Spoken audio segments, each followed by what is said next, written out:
For those of you who are new, this is the second webinar in a 7-part series which looks at the components of Pratham Teaching at the Right Level approach.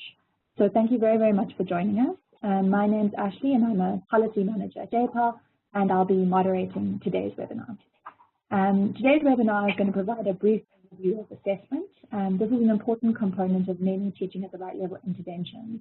It's a simple oral assessment tool which is being used to test basic literacy and numeracy skills. So in this webinar, we'll discuss the use of this tool across India and Africa, as well as the role of this tool in many Teaching at the Right Level interventions. Today we're very lucky to have Willem Abadba, the director of the ASSA Center, Hannah Mae Wilson, a program manager at the Powell Network, and Rachel Glenister, the executive director at JPAL, and they will all be presenting for us. Before we dive into the presentation, I'd just like to go over some house rules. The presentations will last half an hour, and each presenter will talk for 10 minutes. When they hear a ding noise during the presentation, it will allow them to know how much time they've spent. So please, if you are a participant, just ignore those noises. After the presentations, we'll have approximately half an hour for questions. So thank you very much to those of you who submitted questions in advance. We have selected some of these questions for this session. If you have questions during the presentation, please enter them into the chat box, and if we have time, we will direct these to the presenters. So without wasting any more time, let's dive into the presentations with Willem, who's going to present on the work of ASSA. Thank you, Ashley, and hello everyone. This doesn't seem to be working. Oh, there we go. So I'm going to start with telling you about ASSA, which is the Annual Education Report, in particular where it came from, its design, and what impact it's had. So ASSA started in 2005, and for almost a decade before ASSA started, Pratham had been working with children in schools and outside schools. And what we had learned was that while it was easy to get children into school, in terms of adding value, the only way out seemed to be to have an accelerated approach. And in particular, what we saw was that everybody kind of understood the importance of schooling, whether it was parents or policymakers. But this whole idea of learning, nobody was talking about it. And the assumption seemed to be that, for parents especially, we send our kids to school and they will learn what they are supposed to learn there. That link between going to school and learning was kind of assumed. Teachers were following the brief that they were given, complete the curriculum, and schools were not really structured to deal with kids who were falling behind. The tool that became ASSA actually existed, and we were using that for instruction. And what we had found was that it was very, very useful to engage the parents. Now, the reality in rural India is that even today, 50% children have mothers who have never been to school. 25% children are first-generation learners. Both parents have never been to school. And so the simplicity of the tool really brought the problem home, that a mother who had never been to school, when she saw her child struggling to read something that looked like this, got what the issue is, what the problem was. So steps leading up. So, we had a fairly good idea about the learning crisis, but how to communicate it to the rest of the country. Was it only in places that we were working in? So we started talking about kind of scaling this measurement that we were already doing in our programs to a national effort.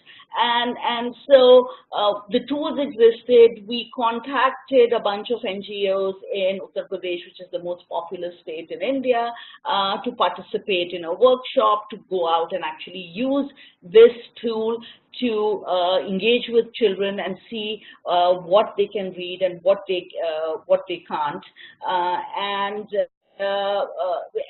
that kind of turned out well.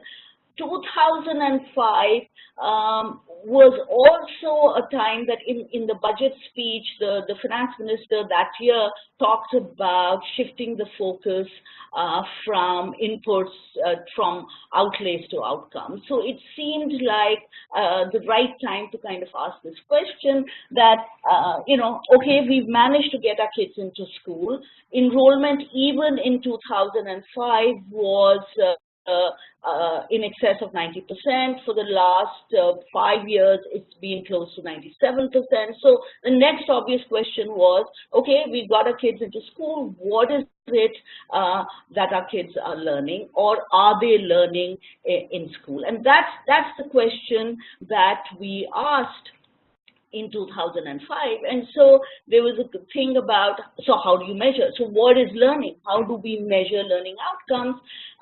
There was a fair amount of data available on inputs, number of schools, teachers, stuff on infrastructure, and the measurement, actually, this discourse in education, not just in India, but many other places, was, driven by inputs. Inputs are easy to observe. Inputs are easy to define. Inputs are easy to measure. And so the thinking was that if we have enough schools, if we get our children into school, have enough teachers, have enough teaching learning material, this thing that we call learning, however we define it, will kind of automatically happen. And the question that we asked was, okay, so is it happening? And in 2005, there was no data available on learning outcomes in the public domain. So some of the questions that we had to ask and take decisions on was, what do you want to measure? Should we be measuring at grade level? Should we be measuring foundational? Should we have tests at for different groups of children? Should we have a sample-based assessment? Should we go to rural areas, urban areas? Should we have a state-level sample? How often should we measure? Once, or often, like government data available every few years? Where should the measurement be done? Should it be done in school? Should it be done at home? And who should be doing this measurement? And so, if the standard learning assessments, if you look at those, standard learning assessments are done at grade level. They're done subject-wise, and they are usually pen and paper tests. They are done in schools, typically by teachers. The measurements that we had in India were not done every year, and certainly the data was not available or in a form that was accessible by all. The data was generated by experts to be used by experts. Now, the ground reality that we were familiar with was that many children were not fluent readers, even older children. Children went to all kinds of schools. They went to government schools, private schools, religious schools. Attendance was, while enrollment was quite high, attendance was irregular. So on any random day that you went to school, even today, there are some states like UP and Bihar where attendance is only 50%. You would miss a lot of children. So the first principle was we wanted to capture all children. And we wanted to start from where children were at, and our experience was that many children did not have the basic reading and basic arithmetic skills. So ASAR is a test for all children. It is foundational reading and arithmetic. It is an oral one-on-one testing with each child, because if a child cannot read, it doesn't make sense to give her a pen and paper test, and it is done in the home so that we can capture all children regardless of whether they are in school or out of school, whether they attend a religious school or a government school, whether they attend school regularly or irregularly. The next decision was who would do it. ASAR is done by ordinary citizens. We have a partnership with local NGOs or a local college or any local institution in every district, and it is done by volunteers. And it is done at the same time every year, so that results data is available and can be used to inform policy. So this is the architecture of ASAR. Start from capture all children, start from where children are at, and it is basic. Now, it was possible at that point. A lot of people told us then that, you know, the test is too simple, or everybody can do that. And it was possible that we found that, in which case the tool would have evolved. But the reality is that ASAR has been done every year from 2005 to 2016, other than 2015 where we took a break, and we do not see much change on the ground. So this is just some numbers from the scope of ASAR 2016, which is the most recent ASAR available. ASAR is only done in rural India. We went to about 589 rural districts from about 610. About 17,500 villages were visited, 350,000 households, and about 562,000 children. The reason why the sample size of ASAR is so large is we wanted it to be representative at the district level because education plans are made at the district level. Typically, it's kicked off in August. We are in the field September, October, November, and the report is released like clockwork in the second week of January every year. People involved, about 500 district level organizations, 1,000 master trainers, and about 25,000 volunteers. So what does ASAR tell us? This is the tool of ASAR, which was the tool that we were using for instruction, and this became the reading tool. The tool that you see in front of you is the tool in Hindi. ASAR is done in 21 local languages, so we have 20 similar tools in other regional languages. And the highest level in the ASAR reading test is what we call the story level, which is typically pegged at a grade 2 level text. Now, if you look at the numbers, for grades 3, 5, and 8, only about a fourth of children in grade 3 could read that grade 2 level text in 2016. 50% children in grade 5 could not read that, over 50%. And even in grade 8, about 27% children could not read this grade 2 level text. And these numbers are not very different from where we started in 2005. The situation in arithmetic is not very different. Sorry. So this is the math tool. The highest level in the math tool is a division level, which is typically at about grade 4, and the next level is subtraction, which is 2-digit from 2-digit. You can see that. And so if we look at grade 3, again, about a fourth of children could do that subtraction. In grade 5, 50%, and grade 8, only about 2/3 of children could actually do subtraction, which is at the level of grade 2. And the math numbers, if you look, the math ability actually has come down since 2005. Now, in terms of what does ASER tell us in terms of last 10 years, what have we learned from ASER in the last 10 years? ASER does not track the same children, doesn't go to the same children every year, but we can track artificial cohorts. So if we look at a cohort that started standard grade 3 in 2009, and that's the red line, and compare their performance with a cohort which started standard 3 in the next year, and then the following cohort, what you see is, and so these are the learning trajectories that you see there. What you see is, first, learning levels are low, and they're slow to change.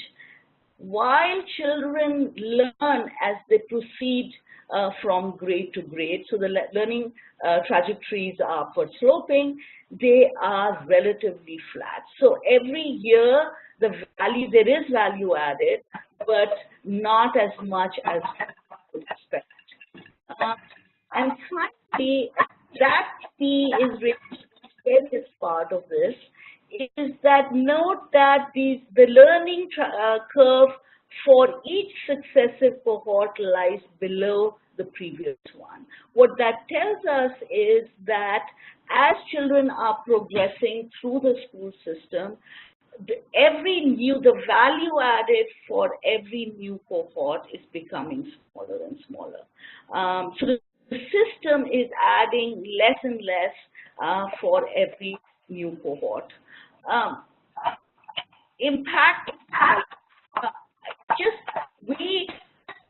the fact that ASER is done every year is kind of built into the architecture of ASER. We put annual in our name. ASER stands for the Annual Status of Education Report, and the reason why, when we started doing ASER, we made a commitment to do it for 5 years.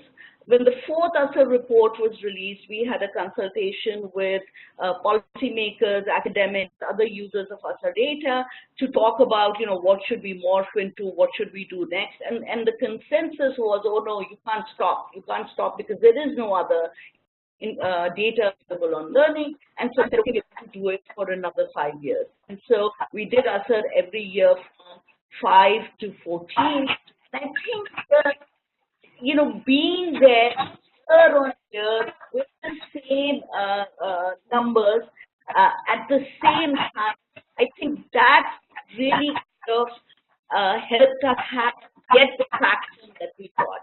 So 2008, for the first time, there was a line item in the district annual work plans which talked about allocations for learning enhancement programs.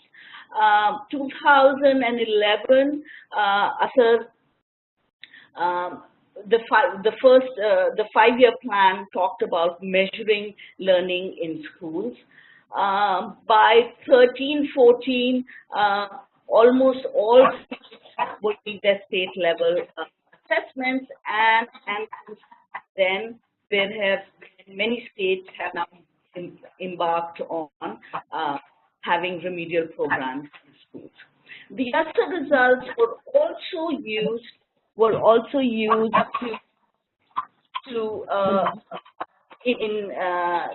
tie up with partners, and this is teaching at the right level after tying up with government. So the idea here was that in the school, teachers use the ASER tool to do their assessment, and then children out of the grades that they were in and basically grouped them according to their abilities and did instruction in these groups. And that's this whole idea about teaching at the right level, because if like I said, 50% children have... Wilma, if you could just wrap up. I think Ashley's audio didn't come through, but I think your time is just about up. Thank you.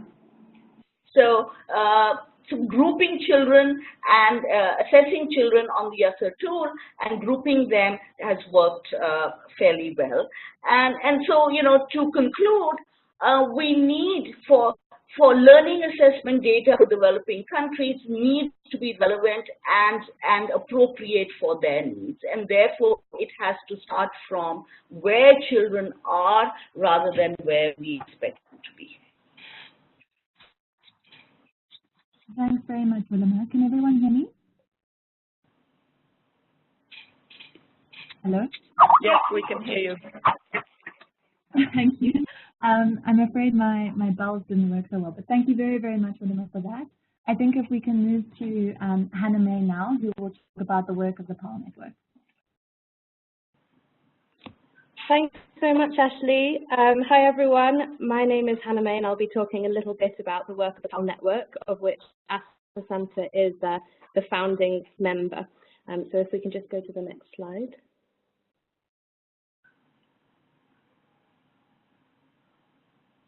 Great.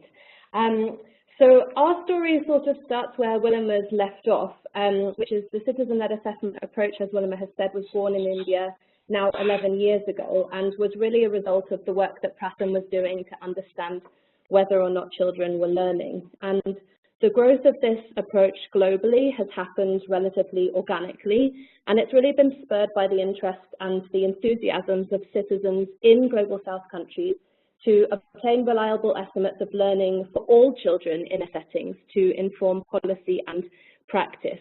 So I'll talk a little bit about how the network has grown over the last 11 years, and then we'll look a little bit at our key principles, and then a little bit more about how we've contextualized the different tools and tests to suit the contexts of the different countries. If we can move to the next slide.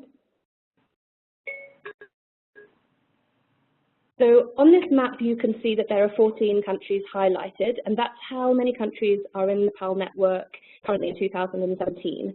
It hasn't always been this big. The citizen-led assessment approach started in India in 2005, and a couple of years later, a team from Pakistan visited India. They were experiencing similar things in their settings with many more children in school, but they wanted to get a better idea of what the entire picture of learning looks like. And in 2008, they decided to do their own ASA. And the following year, a team from East Africa also visited India for the same reason and decided this would be an approach that would be appropriate for their context. And it's in this way, really, that the network has grown over time. In 2011 and 12, respectively, Mali and Senegal visited India, and that's when their citizen-led assessment started too. So it was around 2012 when the network countries started meeting relatively informally together to discuss opportunities of working together and discuss the challenges in our different contexts. And 3 years later, that's when the Powell Network was born, and we now have a Secretariat office which is based in Nairobi in Kenya, and we have 14 countries that are members of the network currently that are in all sorts of different stages of conducting their citizen-led assessment. So we have about 7 or 8 countries who are doing this on a national scale. They have data for the entire country. We have a couple more countries who are just moving from their pilot to their scale-up stage, for example, Nigeria and in Mexico. And we have a few more countries, the most recent countries to join the network, who are still piloting the approach, which, for example, would be Mozambique and Bangladesh. If we can move to the next slide. So, as Wilma mentioned, there are a number of key principles that really bind the network together, because we do have a very similar approach, even though we work across very different contexts. And this is something that we agreed upon in 2015 when we founded the Powell Network. What was it that we agreed upon that really brought us together as a group of people conducting citizen-led assessments? What were the key tenets of the assessment that were important to us? And I won't take too long dwelling over these because Willema went through them in the previous presentation, but to mention a few of the most important ones, we conduct our assessments in the household rather than in the school to ensure that a much wider range of children are included in the sample, regardless of their schooling status.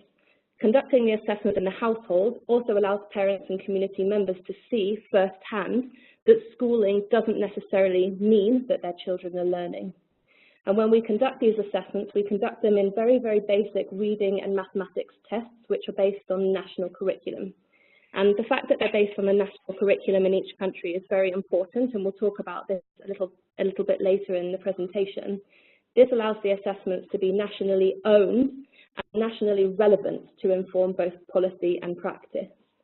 The assessments are conducted orally, one-on-one, as you can see in the picture here, which is a picture that was taken in the north of Mali, because pen and paper tests make an assumption that children can already read and write. And we know in the context of our countries that that's not necessarily true, and so we don't make that assumption. The assessments are conducted by citizen volunteers, which allows an enormous amount of normal people to go out and see and understand the learning crisis firsthand, and to also organise and think of what solutions they can come together to implement in their own local context.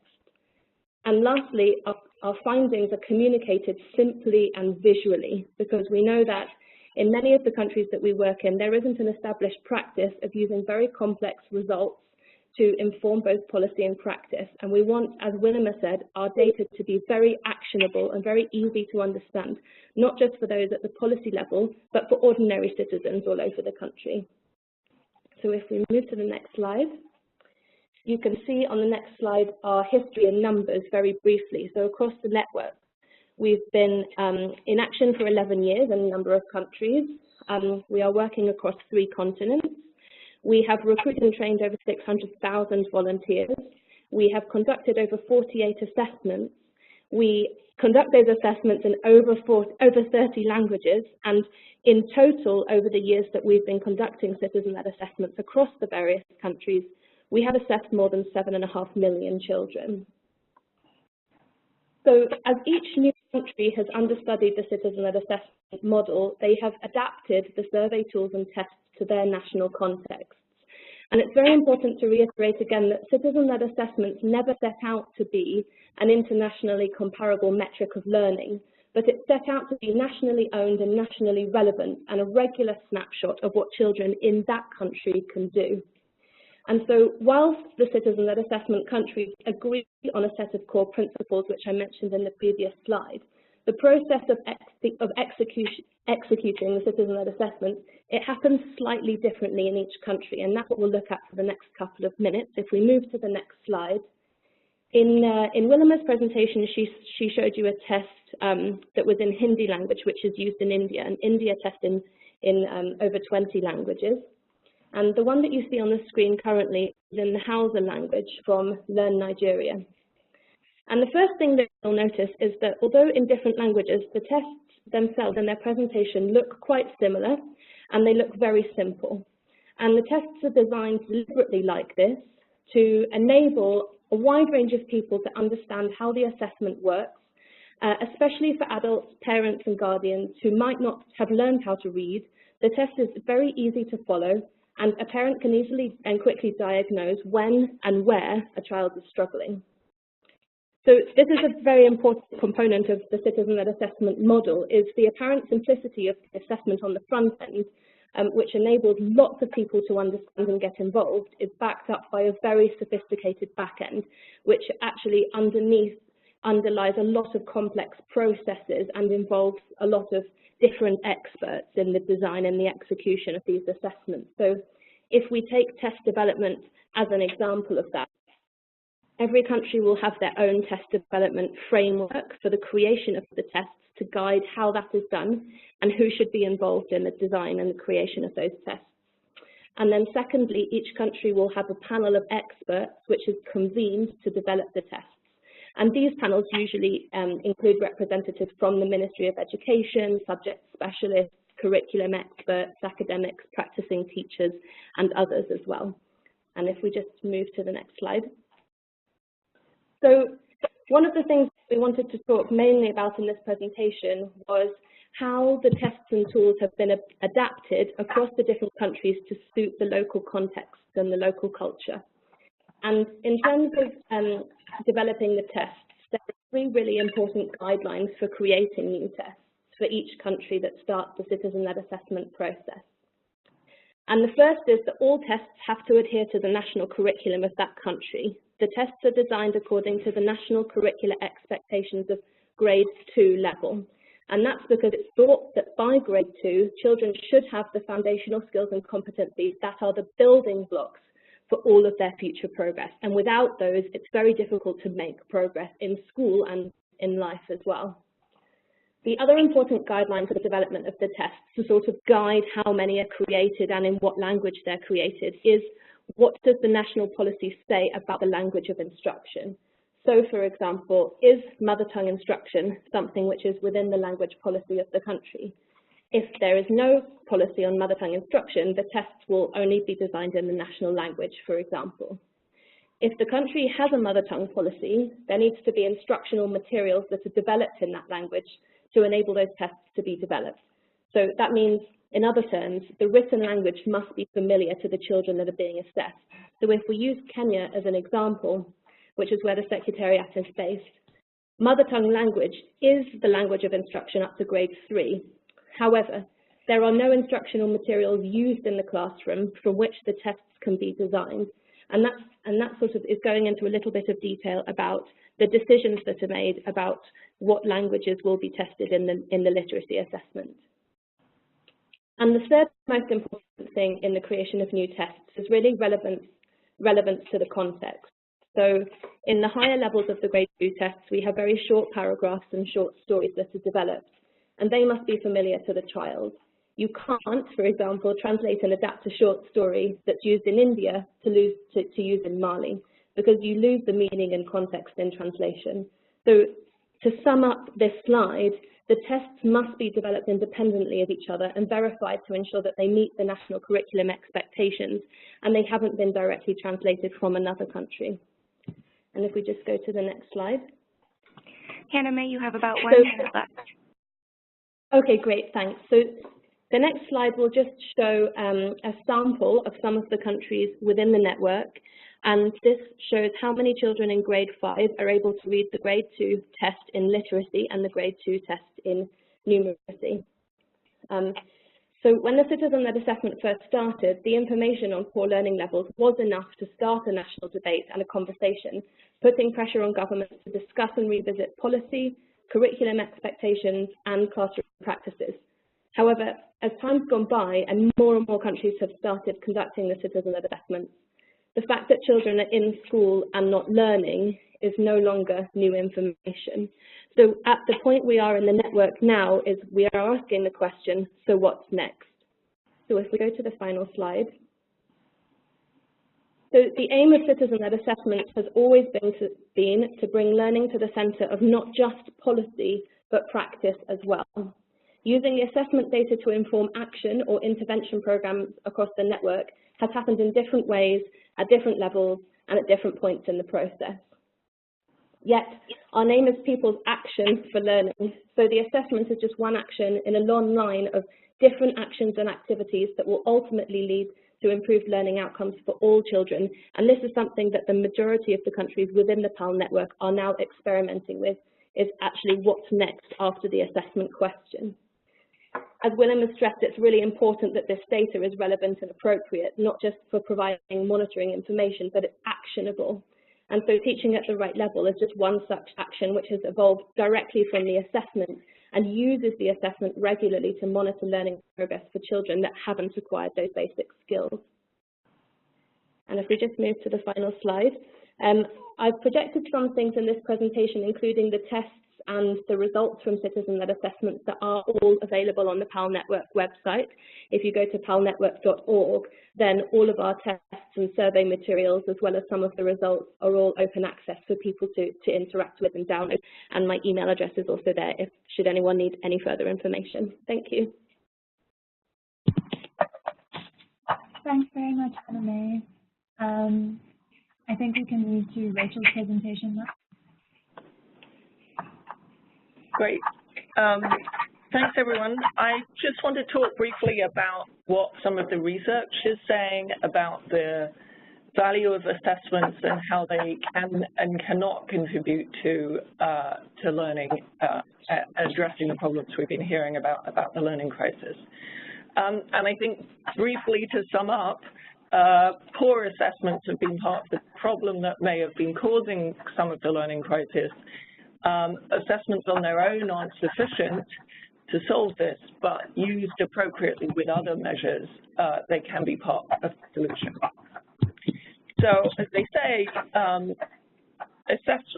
lot of countries have these very high-stakes assessments, often at the end of primary school, which are very high level in the sense that only a relatively small proportion of the population may pass them, or certainly a large proportion, you know, maybe 25 to 50% of the population may not pass them.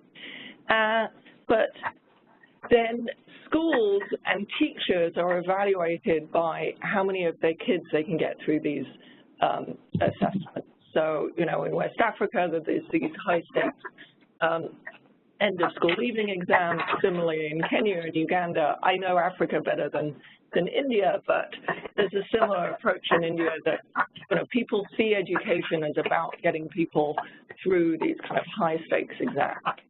And the problem with that is that if you just reward people who get you know, the high marks on these tests, there's no reward for getting kids from the low, you know, from performing at a low level to a slightly better level. There's no really reward in getting, you know, improving from single-digit addition to double-digit addition. It's only if, you know, you can perform really well on geography and history that, you know, you do your school proud. And that kind of sets up completely the wrong incentives for teachers and students. So if assessments are part of the problem, can they also be part of the solution? Well, I want to just refer to, you know, everyone's been talking about teaching at the right level, particularly Willema, and I just want to briefly say that, you know, there's a lot of research now about some of the most effective ways to improve learning have involved teaching at the right level. This is, you know, everything from evidence in Kenya that textbooks only improve learning if for those who are at the level of the textbook, which was only the top of the class, that splitting class by learning levels improve learning, remedial education programs, including those run by Pratham, help those falling behind, and then in a big review we just completed of what works in education technology, really what comes through very clearly in this is that education technology works pretty much only or best when it helps target teaching to the level of the child. And this is just part of that review paper showing all the studies that have looked at personalized learning outcomes on math scores. And you see these very impressive gains. So, are you having problems with the slide? Yeah. Oh dear. Hopefully, if you haven't seen the original slides, you can see them afterwards. We'll circulate them. So, kind of how could assessment be part of the solution? Well, we have a nice theory of change, which you'll hopefully see in a minute, which is that, you know, maybe assessments could be used providing information on learning levels to teachers, and then teachers could be equipped and understand the level of learning in the classroom and better target their effort to, you know, target their teaching to the level of the children in the class, because maybe before they didn't really understand kind of quite how low the level of learning was. They just talk to the kids who put their hands up and have the answers, and so they get the wrong impression of so that's one idea. The other possible way in which assessments could help improve learning is if we can get the incentives better, you know, by doing assessments that are better tailored to the level of the child, then teachers could you know, are better incentivized to worry about the kids at the bottom. So what people have actually tried to research this and test whether providing assessments on their own to teachers changes teaching behavior. And there was one study which was in India, which was part of kind of a study that looked at many different things. But in one of them, there was, you know, feedback to teachers based on assessments about where the kids in the class were, and an announcement of tests at the end that would be much more, you know, wouldn't be these only testing the top, but testing the whole range of learning amongst kids. And while teachers changed their behavior when they were being observed when they were given this assessment, there was actually no improvement in test scores, and we think that was probably because they were only changing their behavior when they were being observed. So in another randomized trial, there was, again in India, there was an attempt to provide the kind of comprehensive continuous assessment that is done by Pratham in its teaching at the right level work, and again kind of feeding to teachers where children were, and again, and then there was another arm that used those assessments to sort children and, you know, and kind of also changed the way that teachers taught based on the assessment. So they were grouped. Children, the assessment was used to group children into appropriate levels of learning. And it was only when the assessment was used to then group children that you had any improvements in learning. So the lessons for this is that you need both the assessment and changes in pedagogy. You need to actually do something with the assessment if you're going to change how teachers teach in a way that changes learning. So, and I'd add, we also looked at, in another program in India, we looked at just providing assessments just to the local communities, and again, just that on its own wasn't effective, but if you gave communities those assessments and a way in which they could respond to them and do something about learning in their communities, then it was very effective. You know, I've talked a lot about India, so I wanted to add in an African example. This was kind of pre-ASA, but in a sense a similar kind of approach, which was in Kenya, where they had additional teachers because they had these massive increases in number of kids going to the schools. They you know, raised the money to find an additional teacher so they could split the classes into two, and they tried in some cases just splitting the classes, you know, with kids allocated randomly, and in another case they split the kids based on how much they knew coming into school. So this is particularly important because the teaching is in English, and a lot of kids coming in knew no English, but some kids knew some English. So they used these assessments which was basically how much English do you know, to split the kids and into different classes. And there you did find that teachers changed how they taught because they knew they were, you know, this is a class where the kids know no English and they use more mother tongue. And we see improvements in both classes, both the, you know, the top streamed and the children who didn't know English coming into the classes.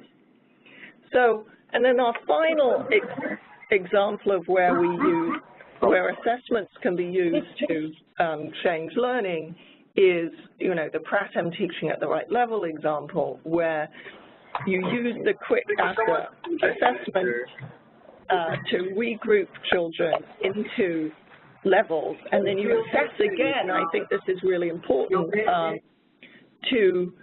The teacher then assesses so that as soon as a child has mastered the skill, they move on to the next group. So you're not kind of stuck in the bottom group forever.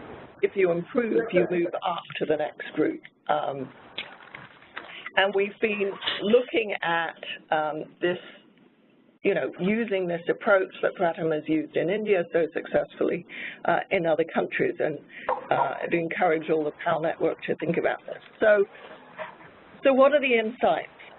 What children are assessed on and when they're assessed can create incentives in the system which can either push teachers to teach just to the top of the class or to teach to, the whole distribution of kids. Just giving teachers learning level information on its own may not be enough to change what they do or improve learning outcomes, but learning assessments are a really important way to, when combined with sorting classes by learning levels, can lead to very dramatic improvements in learning. Thank you.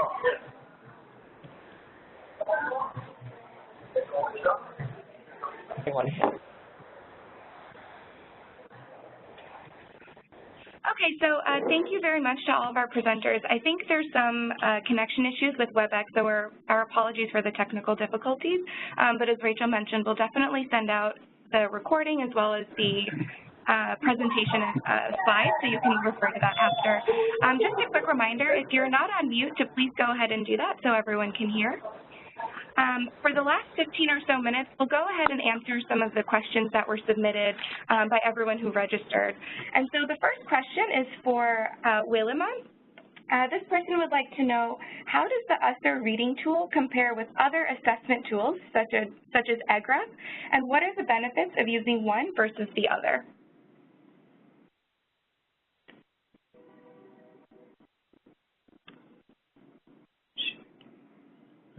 It's possible that we have lost Willima. Hannah May, are you still on the line?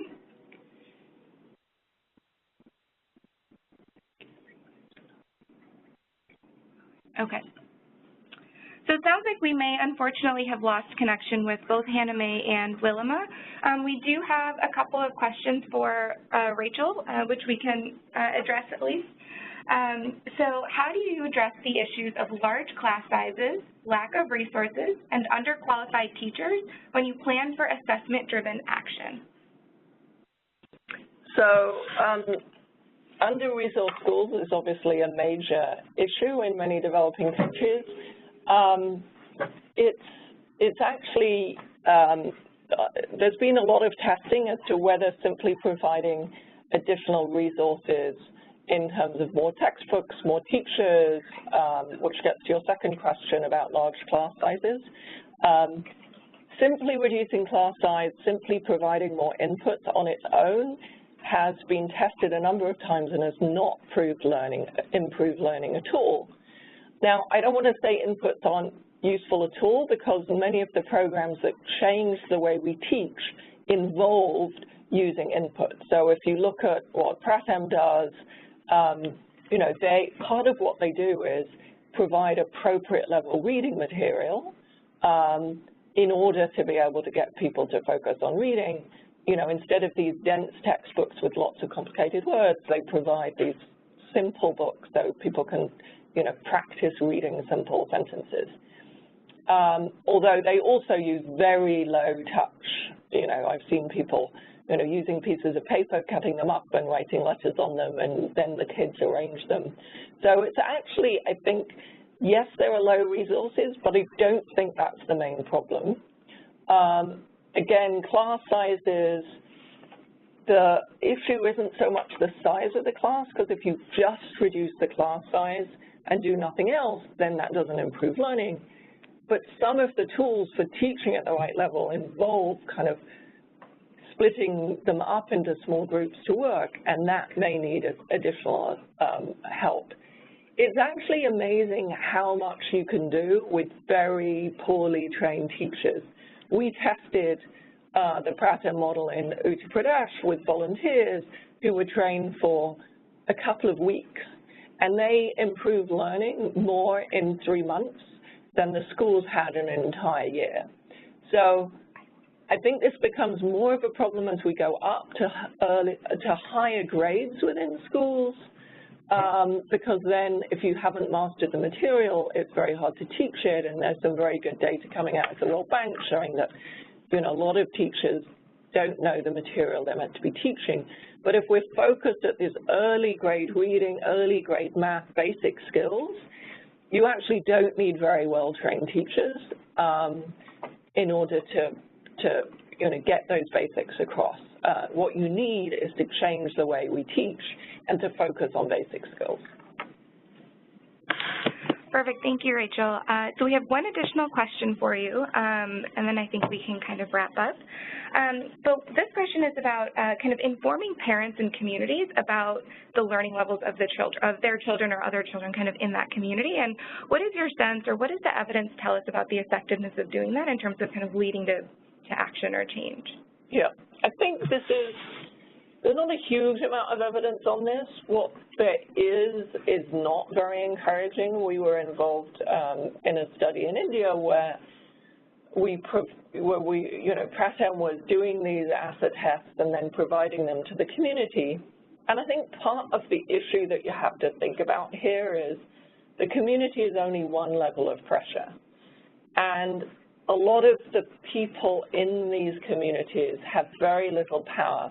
They're less educated than the local teacher. They have less status than the local teacher. It's very hard for them on their own to put pressure. Some amazing people will do, but to expect, you know, poor illiterate families always to be able to successfully put pressure on a large scale is, I think, asking a lot. I think what I like about ASA is it's not just about the communities. It's the communities and every layer of the political system all the way up. So what we were looking at is just some communities got the information, some communities don't. But ASA is now this big program where you give information to communities and district heads and state officials, and I've been, you know, with the chief minister in a state the day before the ASA results came out, and there was lots of, you know, toing and froing and panic about was their state going to go up or down in the hierarchy. And so I'm a great believer of information, but it's got to go to the powerful and the less powerful. And there may be some kind of benefits to many, many people seeing it, so you can put pressure at lots of different levels.